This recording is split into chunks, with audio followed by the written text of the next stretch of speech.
Today is August 9th, 1945. The US No, it's not.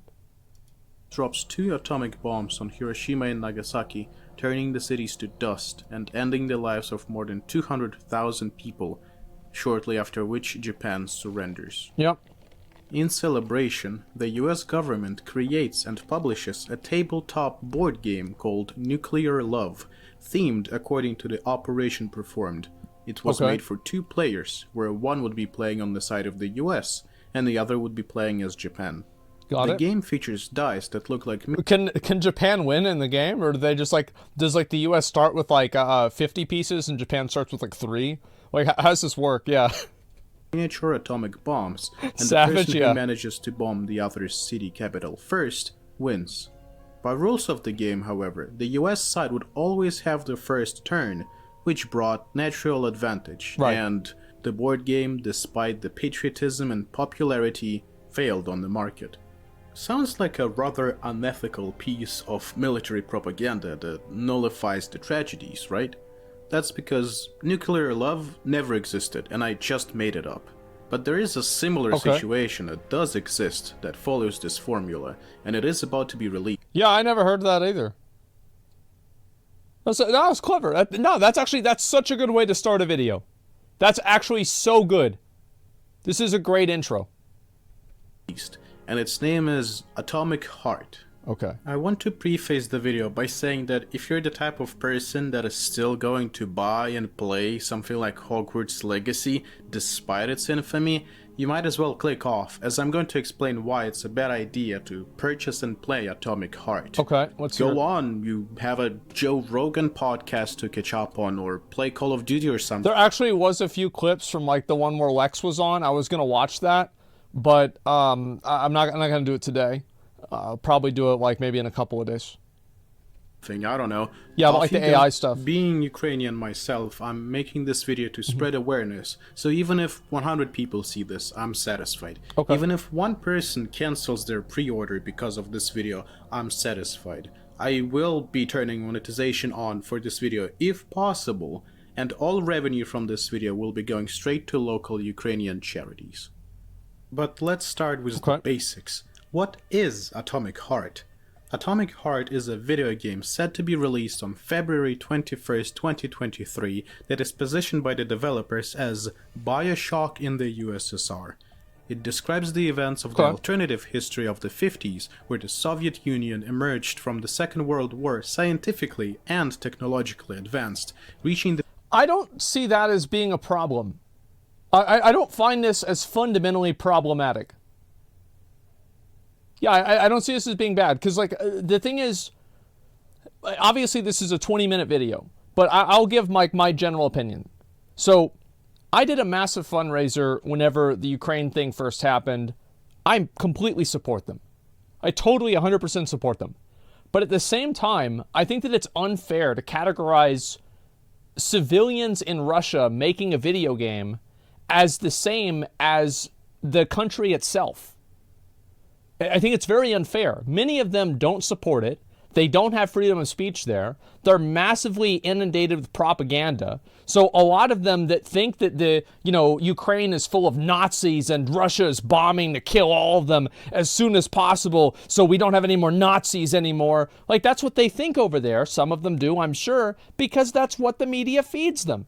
And it's like I don't go over and I don't think, oh wow, these people in North Korea are so fucking stupid and bad because they think that Kim Jong-un is the next coming of he actually is Jesus. No, I don't think that's not their fault. They're just getting they're being fed propaganda. So I don't like this idea where it's like the actions of a person inside of their country, like can a person express patriotism if their country has performed bad actions in the past? And I think the answer to that is yes, absolutely, because it's a fantasy world. It's not real. It this doesn't change anything. I don't think people are going to watch this. And it's like whenever I look at, even in the original trailer, like they're even mirroring a lot of the dystopian elements of the USSR, where it's like, oh, the worst thing you can do is tell the truth. Like this was even in the trailer for the game. So it's very odd to see this on at least a surface level. So I'm curious to hear like what the argument against this really is. And this is coming as somebody, again, I massively support Ukraine. I'm a huge supporter of Ukraine. 100%. We raised a lot of money. I donated my own money into that. But look, that doesn't mean that everybody in Russia is in the USSR. Let's come on, like let's use some sense here. Pick of development was cold nuclear fusion and intelligent robots. Okay. You play as Mayor Nechayev, who is a KGB major and an officer in special assignments. So far, the game has been universally appraised, earning top spots in oncoming games lists on sites like PC Gamer, IGN, and Gamescom. But let's see who is really behind it. The game is developed by a Russian studio called Montfish. On the website of the studio, there is currently no mention of the fact that this is a Russian game dev. The story of the company... Well, I think it would make sense that they wouldn't mention that it's a Russian game dev. And I think also, like, which one, and this is very subjective, I think, in some regards, which one do you guys think is worse, Russia or China? In terms of, like, their, negative impact, in terms of, like, humanitarian, environment, China. A lot of people saying China, right? I think that, like, China is just, the fact is, like, Russia is like this, China is like this. Not in terms of, like, land mass, but in terms of impact and like, power. So, I just figured it out. So this thing right here that pops up, so we got a special pop-up. It comes up whenever somebody orders a Starforge PC. And so that's what it was. I actually thought I had a virus on my computer. Straight up, yeah. So that pops up every time.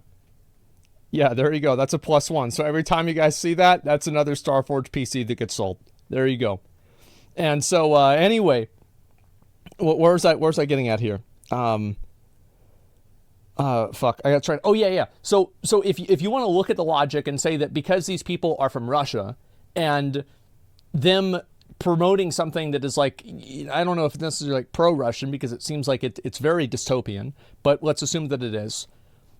How is that bad? But whenever China categorically owns everything in China that is created by China, how are we not having the same energy for every Chinese video game that gets made? I don't understand it. Like I don't see the correlation here. And also even more to the case. So let's change nouns here, okay? Let's change KGB to CIA, and let's change Russia or USSR to, the U.S. military. USA. The USA, I mean, we started off the video with something that would, like, obviously, the bomb ended World War II. It stopped a lot of people from getting killed, but it also killed a lot of people. And those, by the way, were not the only 2 nuclear bombs that we ever dropped on people either. So look that up if you want to find out the kind of stuff that the U.S. has done. So, like, how is it okay that we have games like Call of Duty that are just, like, rampant with different, like, like patriotism and, like, idealizing the American military, etc. How is it okay that we have these, but Atomic Heart is problematic? You see what I'm saying? Like, it just there's so many questions. Like, whenever you start this up, I feel like you're opening up Pandora's box. It begins with its launch in 2017 by a team of 4 like-minded gaming enthusiasts in Cyprus. At the same time, the studio was mentioned as a Russian one with an office in Moscow in Russian gaming and IT media articles. In 2019, there was even a report from the Moscow office of the studio. And after the events of 2022, the company completely ostracized itself from being known as a strictly Russian company and is now presenting itself as international, which... I find this to be extremely disingenuous. Because the reason why I find it to be incredibly disingenuous is that, number one, it presupposes that the people that make Atomic Heart are doing this for nefarious reasons. And also, this would make sense in terms of doing business because Russia is massively sanctioned by everything. So what if they didn't agree with what's happening with Ukraine? So they say, hey, we don't want to be associated with this anymore. We didn't vote for this. We didn't want this. Where is the evidence that that is not the case? And if he's able to provide that, then that will change what I'm saying. But right now, I think this is such a horrible and like very, I found like this is a very, very bad argument. I don't like it at all. Because it supposes that they are doing it for a nefarious reason, whereas of course they don't want to be associated with Russia. Maybe because they don't support it, maybe because they don't want to have the bad PR. They don't want to be criticized for something their country did. Like I'm very sure that in 2001, there were a lot of people that lived in Afghanistan or Iraq that didn't want to have anything to do with 9/11. They said, this is fucked up. This shouldn't have happened. Like, it's not their fault. They didn't do it. They didn't vote for that. They didn't tell them to fly the planes in there. What the fuck? In terms of their history of office installments and offshores, means half Cyprus, half Armenian, half Singapore, and whatever the hell else, just to avoid sanctions and negative spotlight. So, is that bad though? I mean, like Russia, like let's be honest here, Russia is simply not a democratic country. It is to an extent, but that extent is very limited. Russia's, yeah, it's not their fault. It's not even like you can say that to an extent, you know, the United States government is a reflection of its people because we have, you know, we have a republic, but it's a democratic republic. So like you can vote and have things change. Russia doesn't work that way. It's the same thing with like people that criticize Chinese. Bro, like, especially Chinese that live in America. Bro, they left. And you're still going to put this on them? They didn't do it. Now that we've established that this is actually a Russian studio, what is their opinion on the war going on? Let's hear what could be their stance on this tragic matter that could save and keep their public image and also not tank the sales? Let's read out loud together. Okay. Guys, we have noted the questions surrounding where we at Montfish stand.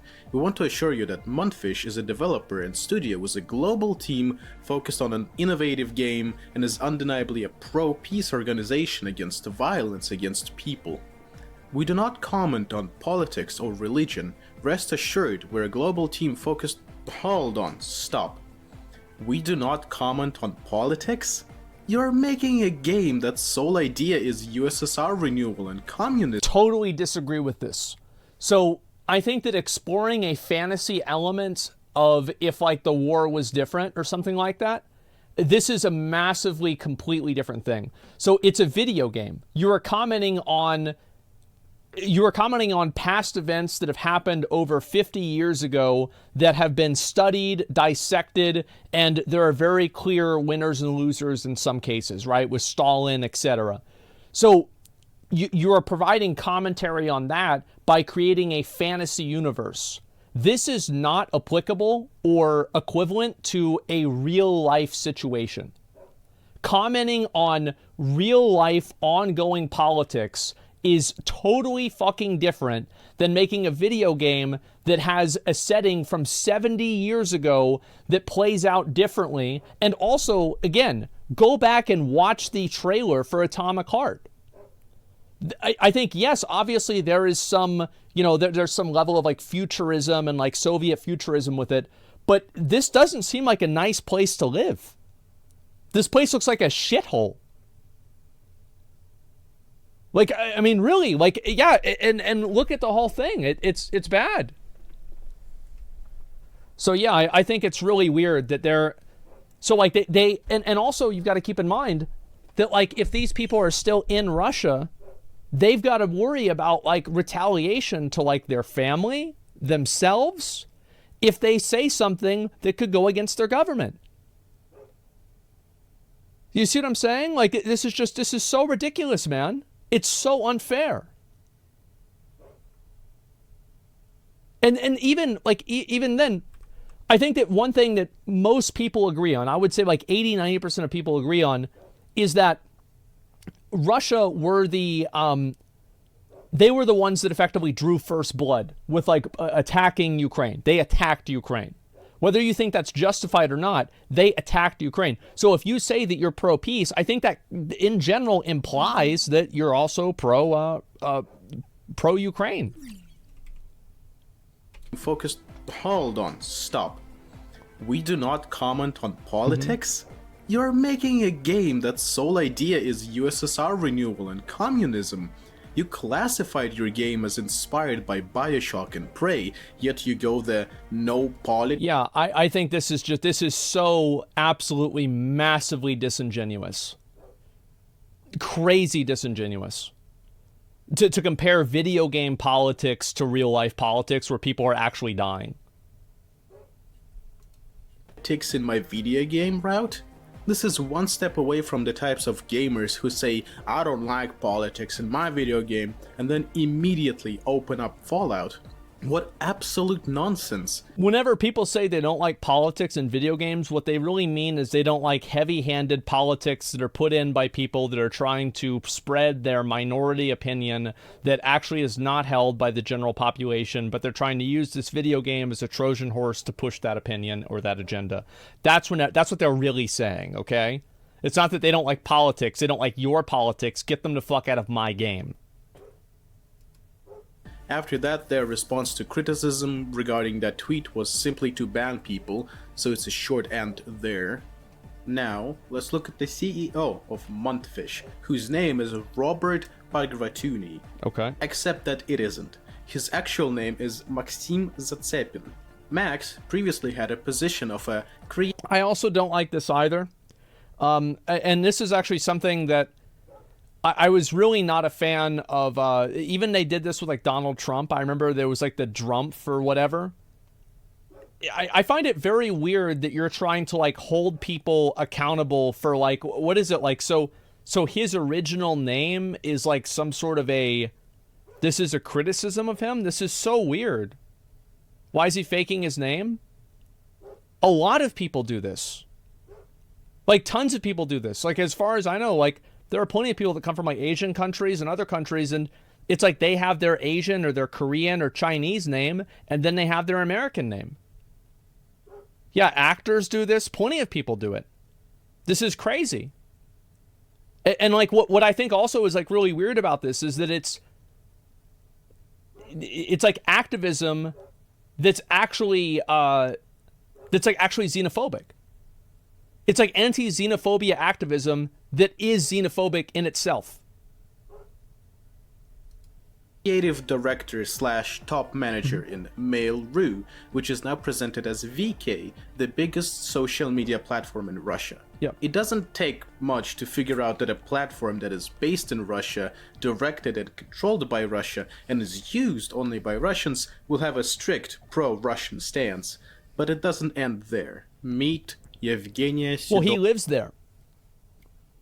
Probably lives in Russia, so it makes sense. And it's not his choice. Again, like none of these things are, if he wants to work in this industry, he has to adhere to these things. Just simply because he is he's beholden to their government. The founder of Montfish. She's a former model and an owner of a modeling agency. Okay. She worked at New Media Stars, where she was in charge of the computer graphics department. That company is now in charge of various pro-Russian mass media, such as Vzglyad.ru and Dni.ru. I mean, isn't all media in Russia effectively controlled by the government to an extent? Like, I don't know this. Like, I'm not extremely familiar, but my understanding is that the answer is yes. Yeah, so it's like, so if you're in media, you're automatically against it. And also, keep in mind, she's not at this company anymore. Yeah, she's not there.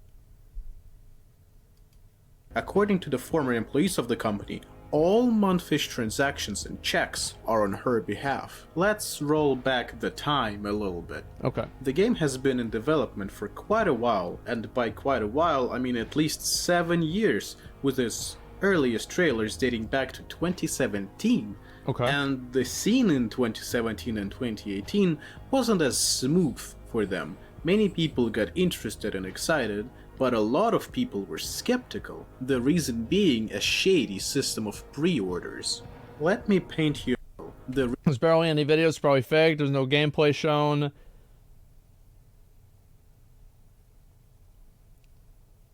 Well, I mean, like, okay, so they had pre-orders early, but it's clearly not a scam because the game is coming out, right? I mean, the game is coming out in like a week.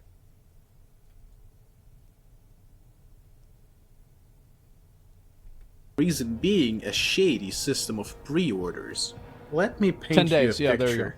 An unknown company posts a small teaser trailer of some generic assets and a description to cause hype, with all of the effort to guide you to their pre-order page, where you would be met with a $60 base game, $90 pre-order for Gold Edition, and $100 for Premium Edition. Okay. Mind you, you see these price tags, and there's exactly 2 minutes of badly made teaser trailer footage with no gameplay to serve as the video game's representation and marketing. What did not help was the fact I can see how somebody can criticize this, and this is absolutely fair to criticize. I think he's totally right with this, is it's ridiculous to ask people to pre-order a game based on 2 minutes of footage, but I don't find this is not intrinsic to Atomic Heart. This is something that is a problem in the entire gaming industry as a whole. So it doesn't mean that Atomic Heart isn't bad for doing this, but don't make a video about how bad Atomic Heart is and then use industry-wide practices as a reason for why Atomic Heart specifically is bad. that the game was being developed by a studio that no one has ever heard from before, being just born and publishing Atomic Heart as their first game, which means that they have no background and no past games that would justify the pre-order prices. However, the breaking point... But you could easily make an argument that nothing justifies a pre-order price because you're still buying what you haven't paid for, right? And like, so that this is a subjective value analysis or a value judgment. And you can also use this exact same logic like with Ashes of Creation. I think Ashes of Creation is like a perfect one-to-one with this. Like, Steven and Intrepid don't have a lot of experience making a game. And how could you not use this exact same logic? And people do. For many people was that the game didn't even have a release date, or even a release year at the time, which meant that you're investing up to $100 for something that might not come out ever, practically losing your money. You know what else? Again, this is ridiculous. I think he's right with this criticism. However, this is nothing that is unique to Atomic Heart. It's the same with Ashes of Creation. It's the same with like many of these other like early starter games. Ashes is like the first one that comes to mind that I can think of. Star Citizen is another one. I'm sure there's like Tarkov. I think Tarkov is out now. Yeah, Tarkov has been out. The day before, $60 for the same price as the base game? Elden Ring. Doubts started to rise as many people called this out to be a fake footage from a video game that doesn't exist, made by a shadow company with no records, just to scam people out of their pre-order money. Well, why? Well, I mean, I think this is like such a bad argument to use in this video because the game is coming out. So like all of these arguments have proved themselves wrong by time. Like, all of these go into the garbage the moment that the game is actually being released. Because, like, so the criticism of it not being a real game, the game's coming out in 10 days. Like, what the fuck? So that's clearly not what's happening. It's just, I can't believe this. I'm not even halfway done. I'll be right back. I gotta take a piss.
We're back.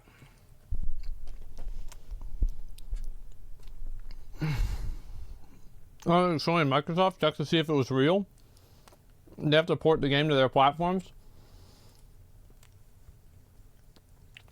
I really dislike the trying to like expose the guy that he was born in Russia and his parents gave him a Russian name. It's like saying, man, this guy's named Adolf. When was the last time that happened, huh? Yeah. Like, what the fuck? And it's been like that for a long time until they dropped more trailers and promo material and so on and so forth, but the initial impression fell flat. Now... How is that an argument that the game is bad? Or not to buy the game? The initial impression of the game was bad, so before they released other footage, like, what the fuck? Like, this doesn't even make... What?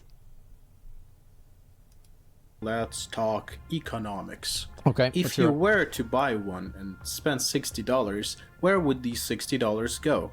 That is a really good question. To answer it, let's look at what kind of companies signed up to be the investors and publishers for Atomic Heart. Okay. Basically to be the ones who would be taking the large cut in Atomic Heart's revenue. The investors of the studio are Chinese Tencent and Russian GEM Capital and Ooh. Let's see. What video games does he play?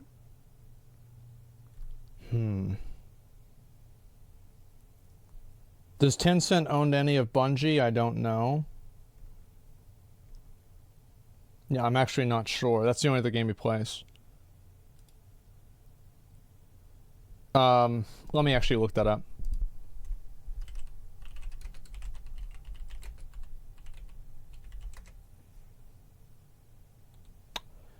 Okay. Bungie gets a $100 million investment from gaming company NetEase.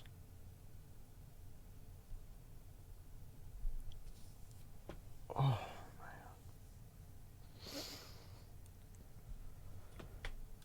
man.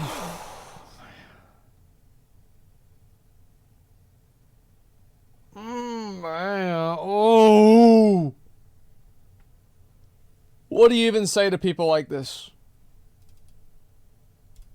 Hygiene Entertainment. Tencent needs no introduction, being infamous with its licensing technique and hunger over users' data. So let's start with Gaijin Entertainment, which moved from Russia to Hungary in 2022 in order to avoid conflict and continue its activities. The head of the PR, Konstantin Hovorun, illegally visited the Ukrainian Crimea, which is temporarily occupied by Russia, and repeatedly spoke in support of the policies and politics of the Russian Federation. But the most interesting sponsor... I see. Very good. Where's the citation on that? Yeah, that sounds really good. Oh, okay. So a person who works in PR for one of the companies that invested in the company that made Atomic Heart said something positive about Russia. Okay. All right. So where is it? And illegally visited. Like, I don't care if he went to Crimea or not. Why is this of my concern? Did he kill people there? Did he burn down a building? Did he, plaster, write Russia #1, on the side of the buildings? Like, what is this?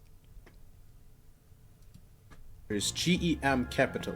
GEM Capital is a Russian fund founded by Anatoly Pali, who previously worked at Gazprom's subsidiary, Gazenergoset. The studio raised investments from them in 2021 where Anatoly met and became friends with oligarchs who got rich on oil and gas activities and now have the opportunity to invest large sums of money in various projects. Okay, so the argument here is that oil and gas is bad, and because he is being invested in by somebody who is invested into oil and gas, it makes them bad by proxy. Okay, let's continue. Namely, the export of gas and oil is one of the main categories of income of the Russian budget. I wonder if this guy talked about the World Cup. from which I wonder goes if to you the watched it. military industry. I don't know. And if you know basic economics and finances, you know that all investments must be returned, including interest. Moreover, a Twitter user found Pelly's connection to other Russian states. Not necessarily true. Sometimes people buy equity in a company with money, and then the equity gains value. So it's like it's returned, but they're not gaining a dollar value back. That's more like a loan, but okay.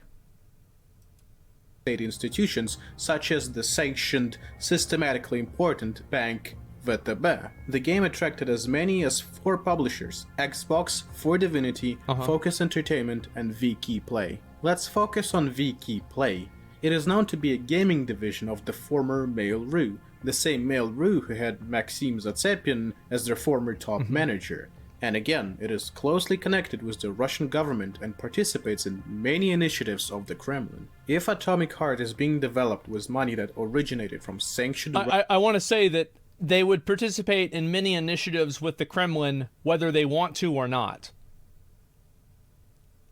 What do you think you're going to go tell Vladimir Putin? Oh, nah, bro. Like, you know what? This one's just not for me. Nah, I don't think I would say that. Russian businesses such as VK and Mail.ru, and banks which are systematically important to Russian government such as VTB, profits from the game could be directed to help the Russian government in its invasion. Thus, by buying Atomic Heart, you would pay money to companies that support the aggressive policies and military actions of the Russian Federation. Lastly, I think that this is true, but I think that it's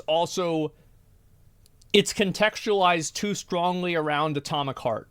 So, for example, I think you can make the same argument about the World Cup being in Qatar. Absolutely. I think you can make the same argument about any company that's owned by China, because all companies that are in China are owned by the government. I think you can also make this argument for companies in America. I'm going to be honest. I think that the amount of strings that we try to pull in South American countries, Middle Eastern countries, we've done this over 20 years. I think it's ridiculous. We're wasting, like they're wasting my money. I'm paying taxes to fucking deal with this. I don't want to. Pay teachers more. Stop doing this bullshit. So yes, I think the U.S. has, and also, by the way, any U.S. company, what does a U.S. company do? They pay money to the government via taxes. And then what do taxes do? They pay for the military. About 50% of taxes pay for the military. I think it's something like that. It's a lot. So if you want to make this logic, if you want to make this argument, that's fine. But like, nobody's going to respect a completely inconsistent argument. And again, I think that if he feels like it is not morally adhering to his standards and the way he wants to live his life to play this game, and he doesn't want to play this game because he feels like it's wrong, I totally support him. You should have the right to do and also not to do whatever you want to do. But the difference is that whenever you make a video and you tell every other person out there, you need to do what I do, you've got to have some fucking evidence. And you've also got to have evidence that is not immediately fucking disprovable. You can't have a YouTube channel that has Destiny 2 videos on it and then criticize this company because it was invested in by Tencent, which is a Chinese company, on a categorical basis that it is Chinese, and then you have videos again of Destiny that took a $100 million investment from a Chinese company, NetEase. This is, come on, like, what are you talking about? This is so fucking surface level, I'm losing my mind. Oh. The Call of Duty, yes. You can't expect anybody to respect this. Because you don't. There were some incredible terms of service and privacy policies spotted over at Montfish. The website now leads to a 404, but someone managed to capture these screenshots. Basically, it says that your information can and will be transferred to the Russian government, in particularly the Federal Security Service. And not just your username, but your full name, physical address, email, phone number, IP address, and so on. Well, isn't that... I don't think that's a very strong argument either, because, like, what does it say in their current terms of service? So if they moved away from Russia and disconnected from Russia, why are we still holding them accountable for a policy that was made under Russia? Like TikTok, yeah. Gotta say, their mobilization methods are getting kinda dire. Finally, let's talk about the Okay. game itself for All right, a this bit. is good. Set in the USSR in 1955, Atomic Heart's story begins as the Soviet scientist Dmitry Sechenov creates an AI-assisted legion of robots that take control of all manual labor, leaving humans free to live a life of Yeah, this is leisure gonna happen and next luxury. year. The main protagonist is a mentally unstable officer on special assignments, nicknamed P3, who is sent by this Professor Sechenov to keep the situation at Facility 3826 from deteriorating. The game is set in a utopian universe where the USSR had won. I don't think anybody is looking at this as it being utopian. And I think that if you want to look at, like, so, okay, the game is being sold by the developers as BioShock in Russia. Is BioShock utopian? It's the opposite. And also, even if it is, it's not real. It didn't happen. And had a major boost in technical progress. The gameplay is centered around fighting through hordes of various types of enemies, ranging from plain robots to cosmic horror type obscurities. The game is filled to the brim with USSR themed keepsakes and memorabilia, from drinking condensed milk straight out of the can to actual flags and symbols of the USSR hammer. I would have never guessed that a video game that's built around the USSR would have things from the USSR in it. How could anyone have come to such a, oh my god, this guy cracked the code. Holy fuck, he sees it. Sickle. This kind of approach to the showcase of USSR and communism walks a thin line between using it for world building and praising it. And there are many solid reasons to And that's why it's interesting. Because it wouldn't be interesting if it was only presenting a one-dimensional communism, USSR bad viewpoint. It's boring. Like, it's the same reason why Thanos is a great villain in fucking, like, in Infinity War. It's because he's not entirely wrong. It's because he's not without his own values and his own, like, positive things about him. It's like, I remember I watched Killmonger in, I think that's the best recent example for me, in fucking Black Panther. Bro, he wasn't entirely wrong. Killmonger had a lot of really good points. It wouldn't have been interesting if Killmonger was just like, I hate this place, I'm going to kill everybody. It's boring.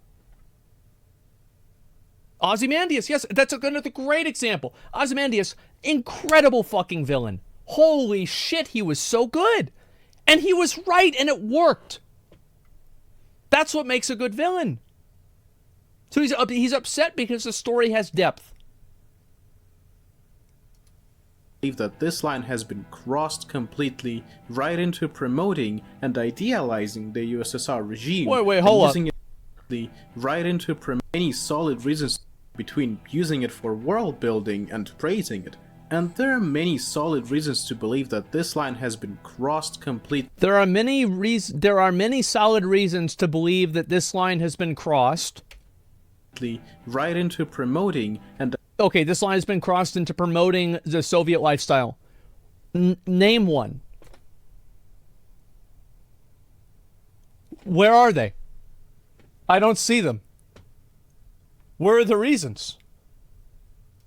Idealizing the USSR regime and using it Bro, if I used this argumentation in high school and I went to a fucking like working class, like high school where like fucking a lot of people didn't pass, people were doing drugs in school, bro, I would have fucking failed. I would have, they would have been mad. a tool of USSR and Russian military propaganda, and there have been events to prove this. Take a look at this event that people behind VK organized. It was a special showcase of Atomic Heart for the Russian press, which was stylized in the game's Soviet aesthetics, and they did.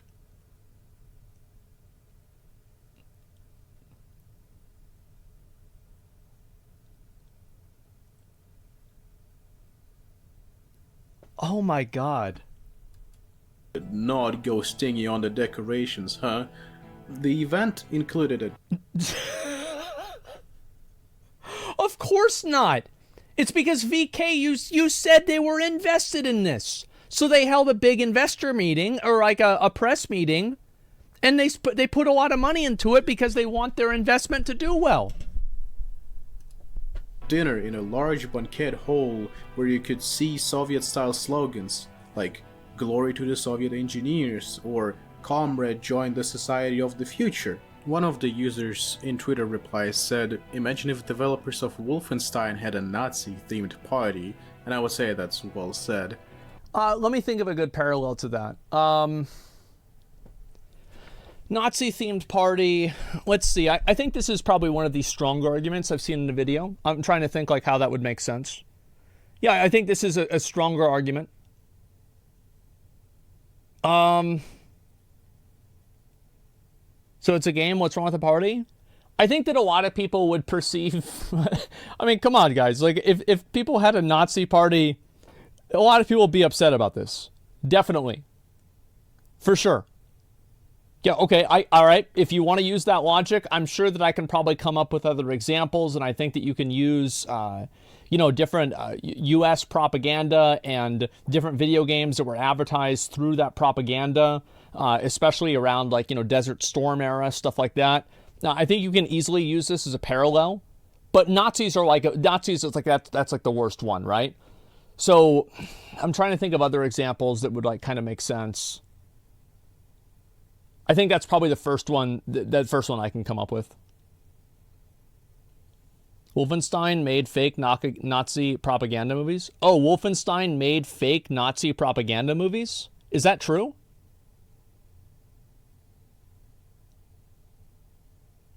Yes? Well then. Sergei Mohov, a Remedy lead gameplay designer, rightfully accused Monfish of being nostalgic about the Soviet regime or even glorifying it. Ironically, the party's date coincided with the adoption of the new anti-LGBT law in Russia, which brings us right back to USSR, I guess. A major point. Wait, what? The party's date coincided with the regime or even glorifying it. Ironically, the party's date coincided with the adoption of the new anti-LGBT law in Russia, which brings us right back to USSR. So because the date was on the same day that a law was made, it means that the people that went to the party also support the law?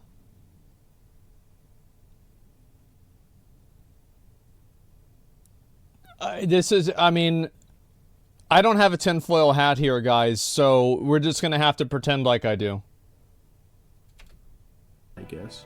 A major point that I want to bring attention to, that there have been numerous well-made games with a Soviet or USSR or low-lie Eastern Europe theme or setting. Let's bring some examples. Okay. In Singularity, the Soviet Union discovered a source of element 99 and has special powers that could warp time itself, trying to bring it to the glory days through time travel.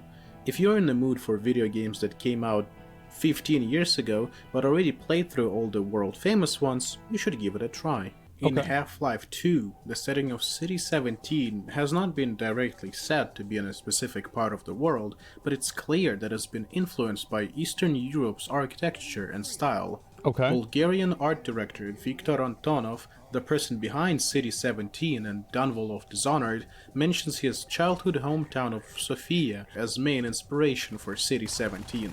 Other places like Belgrade were also used as reference. In Disco Elysium, the streets of Martinez show what it would be like to live through the failure of an attempted communist revolution.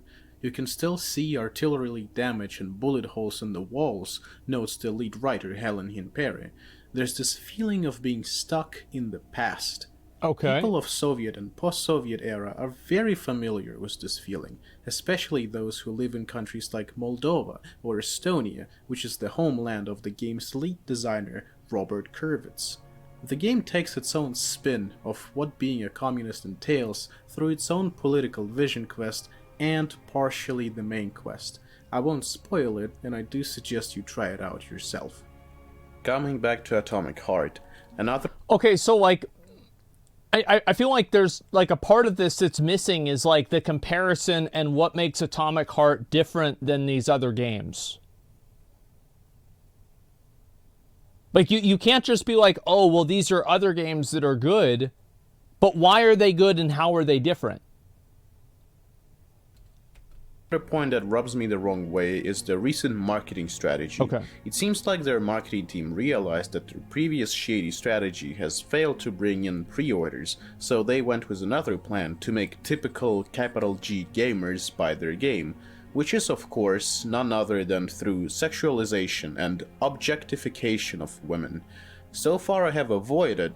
But didn't you say that the one of the people that's making the game is actually a model herself?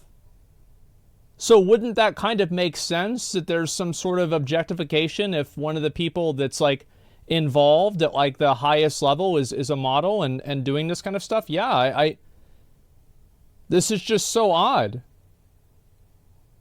So now there's sexy robots.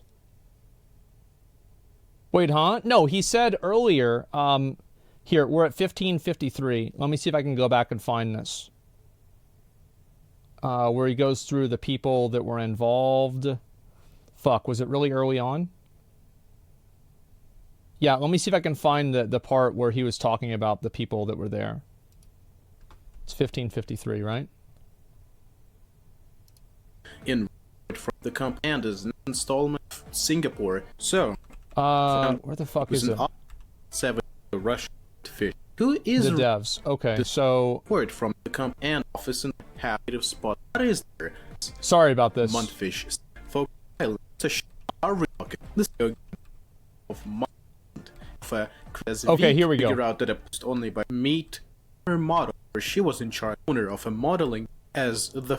But it doesn't end there. Meet Yevgenia Sidova as the founder of Montfish. She's a so she's the founder of the... she's not... This isn't some, like, random PR employee. She's the founder of the company. Model and an owner of a modeling agency. She worked at New Media Star. So she owned a modeling agency, and she used to be a model herself, but somehow, like, they're sexualizing... And also, like, as if this is something that's fundamentally bad. Objectification mentality at the moment, yeah. Is she still part of the board or company? I'm not sure. But the way that it's presented in this video is that she is. Through sexualization and objectification of women. So far I have avoided showing these characters on screen, but I am talking about the couple of female USSR-styled robots that they suddenly added in recent trailers and thumbnails to... No, but what's wrong with that? So you can't market via sexuality? Get the attention of the lusty... Like, again, bro, like, this is crazy. Neckbeards. Just by searching Atomic Heart on YouTube and scrolling far down, it's impossible to miss the countless trailers, thumbnails, edits, and shorts about these characters, with some videos claiming that they'll buy the game just for these two, which also brings in the ongoing issue of sexualizing. Well, of course they have. Of course they will. That's why they put them in the game. They put them in the game to be thirst trap content to get Coomers to buy the game. Like, you're not a genius for being able to figure this out. It's common sense. Lesbians in media. Not only is marketing like this, what is this again? Some videos claiming that they'll buy the game just for these two, which also brings in the ongoing issue of sexualizing lesbians in media. How do you know they're lesbians?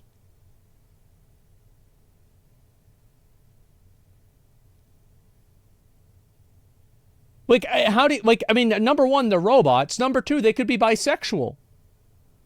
This is just, this is insane.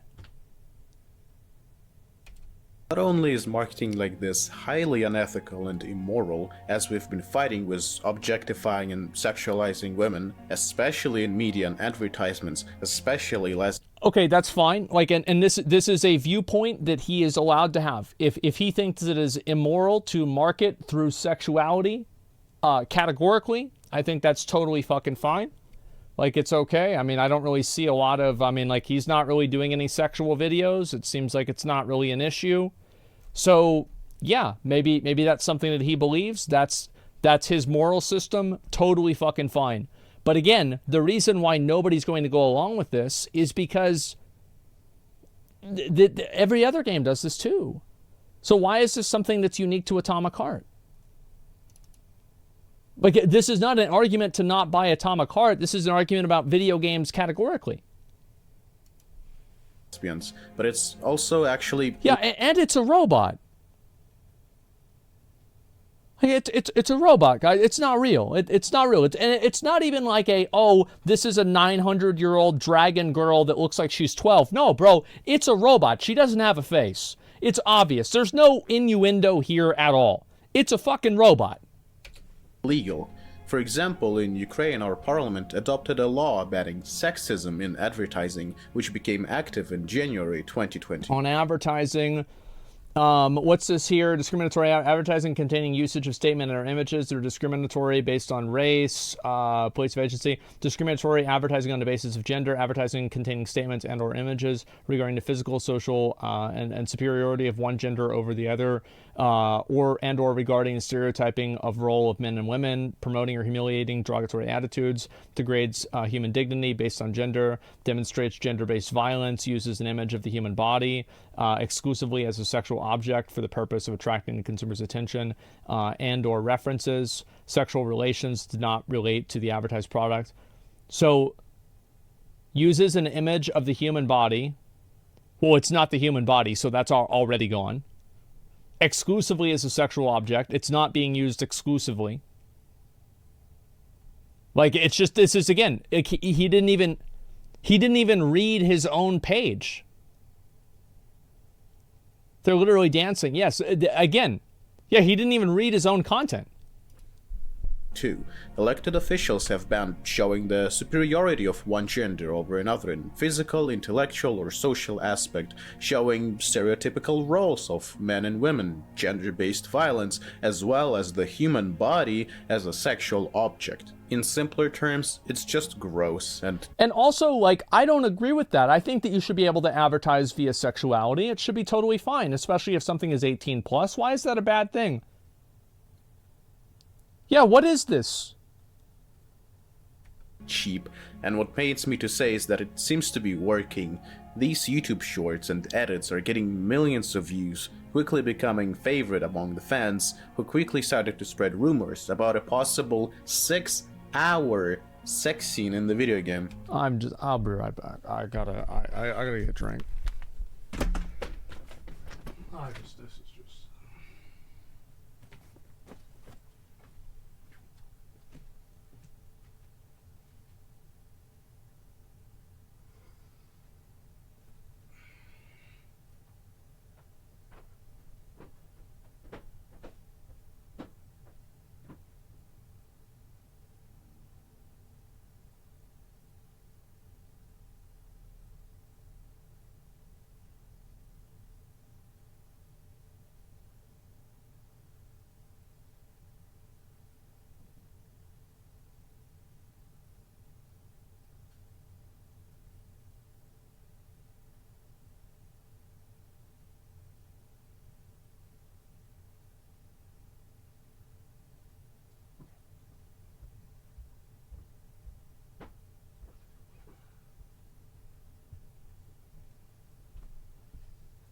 Alright, I'm back.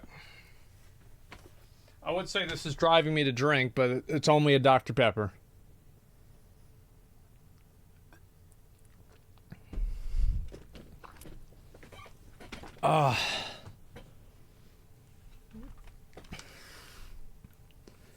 Okay. Give me 1 second.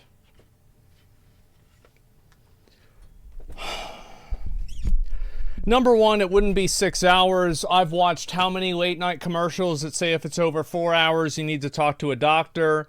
Number two, nobody could last that long anyway. Why are we even talking about this? This is such a ridiculous argument. It's probably a joke in the first place. It's so wrong on so many levels. In conclusion, what can you do to support Ukraine It's on not. this matter?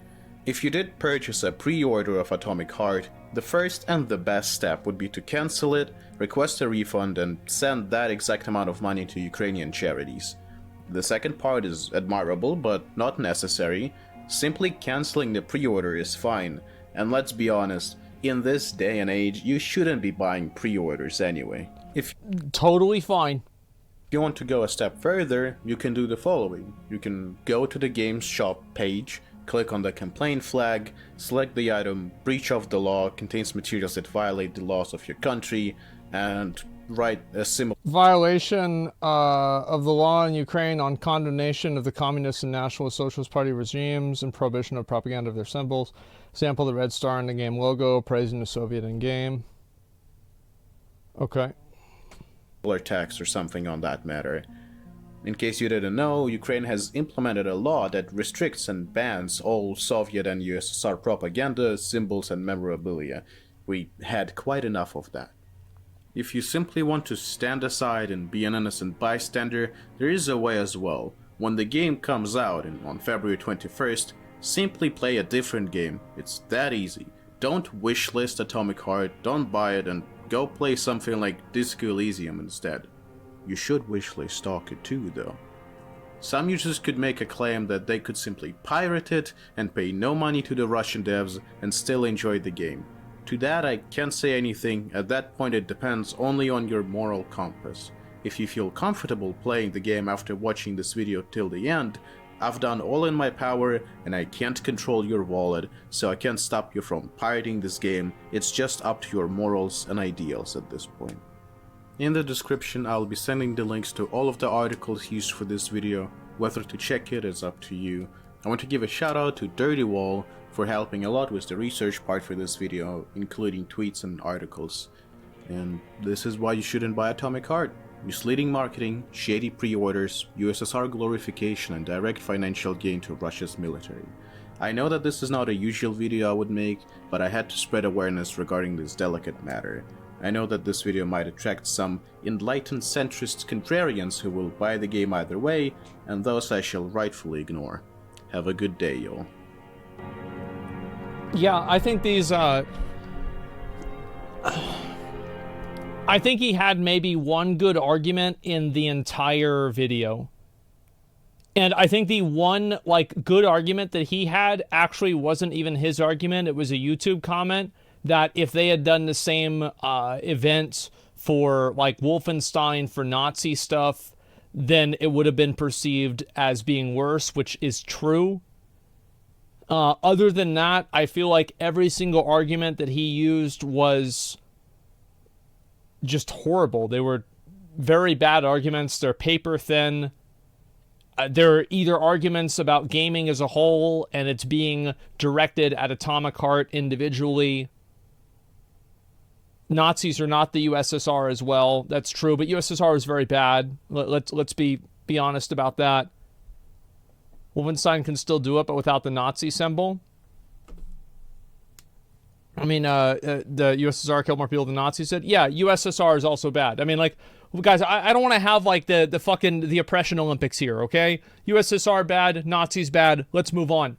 Point is that I think a lot of these arguments are very paper thin. I think whenever you want to ask somebody to, not buy a game, you can't, again, be playing games and making content for games that are being invested in by Chinese companies as well.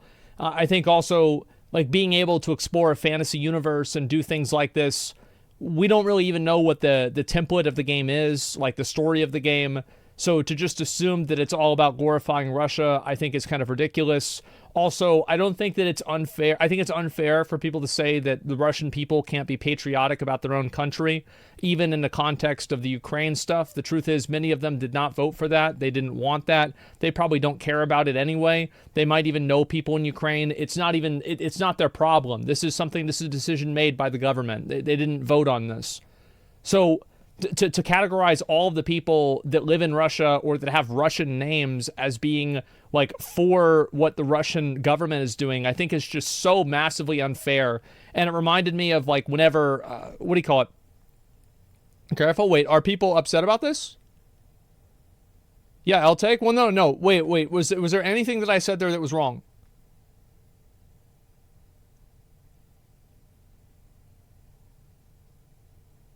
Okay, yeah, no, okay, I didn't think so. Right, and so yeah. Anyway, so yes, I think it's a ridiculous thing to say, and it reminds me a little bit. This is not really the exact same, but it's like, remember during COVID, whenever people were blaming like any Asian person because they just thought they were all Chinese for COVID, and like how much of the anti-Asian violence increased then. It's ridiculous. It was ridiculous then. It's ridiculous now. And any time that you blame an individual person, like how many of you guys, I use this example, right? It's like how many of you guys are from the Middle East and you have a Middle Eastern accent and you talk in voice chat and some fucking idiot tries to put you on the stand and hold you accountable for something that your government did whenever you're 17. Fuck that. That's ridiculous. It's not fair. It's not okay.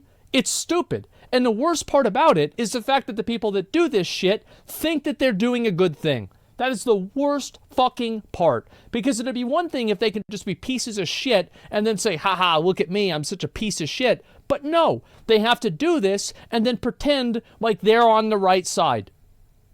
It's awful. Or having your accent be called racist. Yes, exactly. Yeah, be called racist. Like somebody is fucking with a southern accent. It's like, when did you fuck your cousin? Oh, sorry, I meant your sister. Right? That sucks. Or then somebody with an American accent, you have some, like European that's trying to talk shit about you there too. Yeah. It's so crazy. Yeah, what was this? We Americans are fuck if you're accountable in any way? Yeah, I mean, damn. Will you train my southern accent out as a kid because of that shit? I think there were two good arguments. Some companies are connected to the game are really bad, like Gazprom and VK. The other one are Russian propaganda, USSR.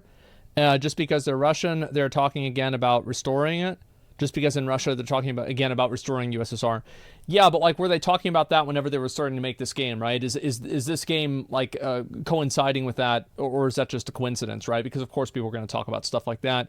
Also, the two bad companies, the VK thing, I don't really think that's a very strong argument either, because it would go to, I mean, I think anybody could logically assume that all of the large companies in Russia operate as an oligarchy. And there is like massive intermingling between the government and the corporations in the same way that there is in China, maybe to like 1 or 2 degrees less. So it's like, I wouldn't even really blame them. And then also, the person that was invested into it, the person that worked at VK doesn't work there anymore. This game shows how the USS fails, though no. Clearly everything's falling apart. Yeah, I think so. They're already trying to disassociate with Russia. Yeah, exactly. And let's read a few comments here.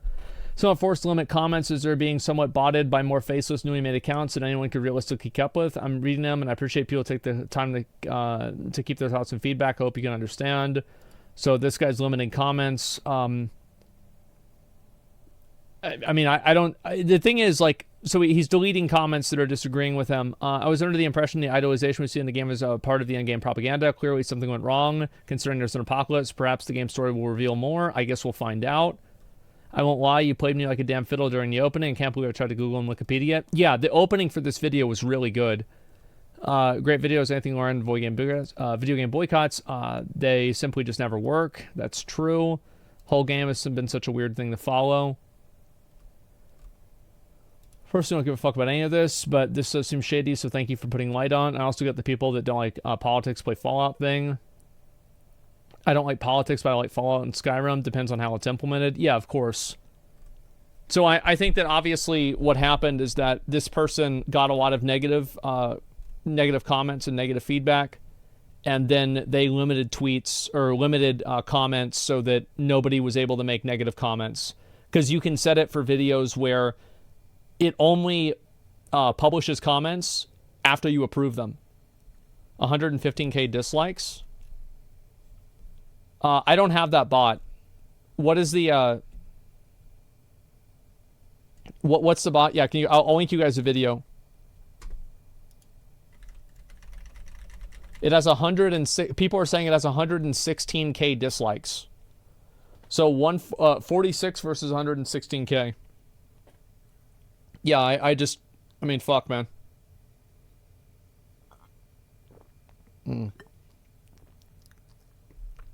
got 116K. Got it. He's deleting comments? No, he's not deleting them. He set it to where no comments are published onto the video until they're reviewed. So, like, he is deleting them, but he's not deleting them.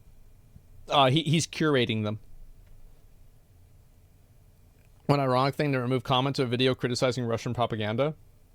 Well, again, and this is what's kind of like really disappointing about this, is that, like, I don't want to be on the side that's like criticizing, you know, or like defending Russia, like Russian shit. Like and like this is, again, I'm not a big geopolitical guy. Okay, I care about issues in America and issues in America only. But from my very limited understanding and my personal viewpoint is that I think that Russia are the aggressors in the Ukraine conflict. I think that they are wrong. Everything that I've read shows that they're wrong. Now, I don't, and again, I don't know everything about this, but I totally support Ukraine. I raise money for Ukraine in a way this guy definitely fucking didn't. I donated my own fucking money for it. And so I don't want anybody telling me that, like, this is not something that I care about. It absolutely is. So I hate being in this position, but these arguments this is fucking ridiculous. NATO did this? Yeah, but I don't run NATO. I didn't do NATO. But yeah, I don't have anything to do with that. I didn't tell them to do this. USA did? What do you want me to make excuses? I'm not going to make an excuse for the USA. Yeah, what do you mean? I'll read a couple of things, and then I want to move on. And again, like, I mean, I don't know. Like, I would say, like, kind of like, I don't want like any hate for like this guy. Like, I think his arguments are bad. I think the video sucks, but like, I don't hate the guy. I just think if you want to come out and you want to tell everybody what they should do, you have to have an airtight argument. And this is just not that. It's just a horrible argument.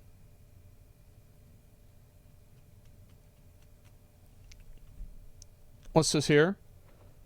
Girlfriend's Ukraine down my city. She said Ukraine started a war for 8 years while she was in school and they kept going in basements to get away from Ukraine rockets. Yeah, and I mean, like, that could be true, and I could be getting like false information, etc.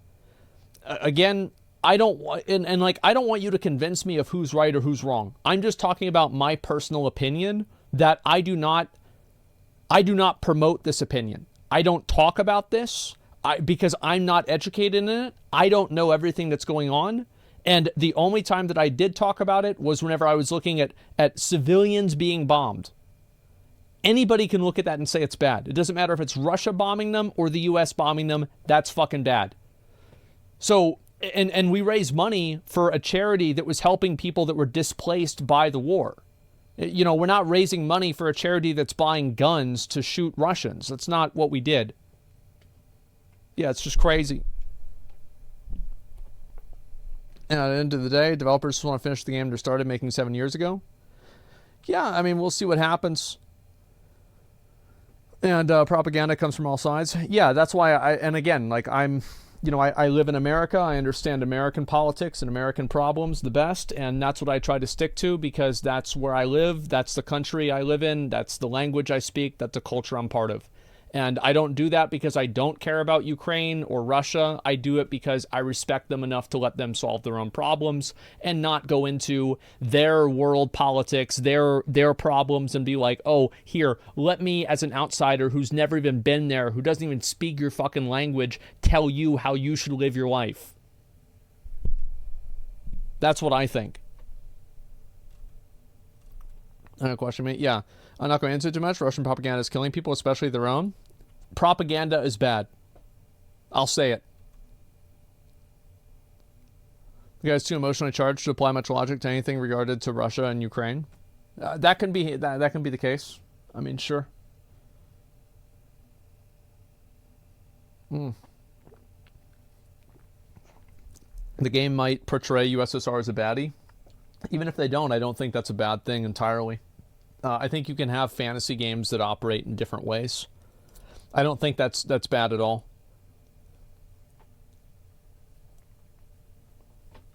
Well, subject requires too much information reviewed. Yeah, I don't know about a lot of that stuff. Is me, it seem like these game developers are using bad publicity to advertise their game nowadays. Hogwarts Legacy and now this. Coincidence? No, I just think I actually do think it's coincidence. Conversation is somewhat offensive to me. I, being Russian, love USA, Ukraine, China, and all the countries. Of course, it ain't everybody in Russia thinks like me, but I'm not the only one. My point is, number one, people in all countries kind of represent the government opinion. It's totally okay. Just look in a mirror. People in Russia, not all of them, not even half. However, a lot of folks in Russia think differently. A lot of people. Remember when I told you guys about how like stereotypes are dehumanizing? And about how why it's bad to like stereotype people and say like, oh, well, because this group of people has this stereotype or this trend, that means every single person in this group thinks that way. Because like you take a person who's an individual and they have their own thoughts, their own feelings, their own emotions, goals, aspirations, fears, things that they like, etc. And you take them and you say, no, you're not. And you say, you are this statistic, which is, it's fundamentally dehumanizing. So yeah, the straw man argument, yes. Guy's strongest argument was being emotionally manipulated by inferring that you're a bad childish person if you don't listen to him and buy the game. Yeah, I thought that was a pretty bad argument too. That basically, like, if you don't agree with him, you're a gamer with a capital G, as if that's a bad thing. Like, why is it a bad thing to be a gamer? Like, your whole channel is built around video games. Like, why is this bad? Like, what do you can't be a gamer now? Like, what the fuck? You guys are mentally think only Russia and China have propaganda? Bro, everywhere has propaganda. I don't want to even get into that. Like, the American military has made movies. I watched one of them with my dad. It was actually pretty good. Read the first comment. I already did. Oh, yeah, I'll read this one here. Okay, here we go. Last one, then we're going to start playing Hogwarts. I completely understand this is coming from a place of passion and anger at the injustice of the war in Ukraine, but comparing COD players into people who enthusiastically listen to Joe Rogan podcasts comes across as short-sighted or foolish whenever we've got important info like this to share with many people that will listen. I gave it the benefit of the doubt and listened to the end regardless, but I think a lot of people would have immediately thumbed down on the spot and moved on, not because they don't care about politics or horrific war, but because they don't watch videos like this to be baselessly insulted while trying to become more informed. True. My point, it might be wise to take the ego out of the equation entirely here. The message is the only really thing that matters and what people need to hear. You'll likely reach a lot more people by avoiding being critical of their choices, conscious or otherwise, within the first few moments of your dialogue. Alienating the people that you're appealing to is ultimately self-defeating and could even trigger the Streisand effect, as it has with a huge amount of people with Hogwarts. Thank you for informative breakdown regardless. It was well presented and I'm glad I stuck with it. Hope it reaches more people in time to have an effect. Yeah, are there any lies there? So totally true and completely real. Base comment, yeah. What a takedown? Yeah. As a Ukrainian, I think this guy just wants everything in Russia to fail, which is understandable. Yeah, I can see why a lot of people in Ukraine feel that way. How could you not, if you feel like, this is like a country that's ruining your life? We had that same thing happen in the 2000s with like the Middle East.